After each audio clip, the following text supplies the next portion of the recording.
Hello বন্ধুরা, ছোট্ট mini ব্লগে সবাইকে স্বাগত জানাই। কালকে যেহেতু শিবরাত্রি গেছে আর আমাদের বাড়ির পাশেই শিব মন্দির আছে, তাই ওখানেই কালকে শিবরাত্রি পালন হয়েছে। তাই সেই উপলক্ষে সবার বাড়িতে নেমন্ত্রণ পাঠিয়েছে। তো সেই নেমন্ত্রণ রক্ষা করতেই আমি, দাদা, দিদি আর আমার বড়মশাই সবাই মিলে চলে আসলাম এখানে। আর হ্যাঁ, পিকু সোনাকে কিন্তু মার কাছে রেখে এসেছি, ও মার কাছে আছে। আর এইদিকে তো এসে দেখলাম অনেকটাই ফাঁকা হয়ে গেছে, কারণ আমরা অনেক লেট করে ফেলেছি।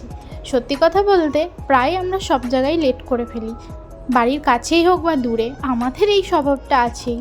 তো যাই হোক, এবার তো আমরা খেতে বসে পড়বো। আর এখানে হলো কলার পাতায় সবাইকে খেতে দিচ্ছে, তাই আমরা কলার পাতা নিয়ে নিলাম, নিয়ে টেবিলে বসে পড়লাম খেতে। তারপরে কাণ্ড হলো, গ্লাসের জলটা টেবিলে পড়ে গেছিলো, সেই জন্য দাদা আবার ভালো করে পাতাটা ধুয়ে নিচ্ছিল। আর এইদিকে আমাদের খেতে দিয়ে দিয়েছিল এই দাদাটা। তো তো আজকে মেনুতে ছিল ডাল, একটা তরকারি ছিল, তারপরে পনির দিয়ে সয়াবিন দিয়ে একটা তরকারি ছিল, আর চাটনি পায়েস হয়তো ছিল।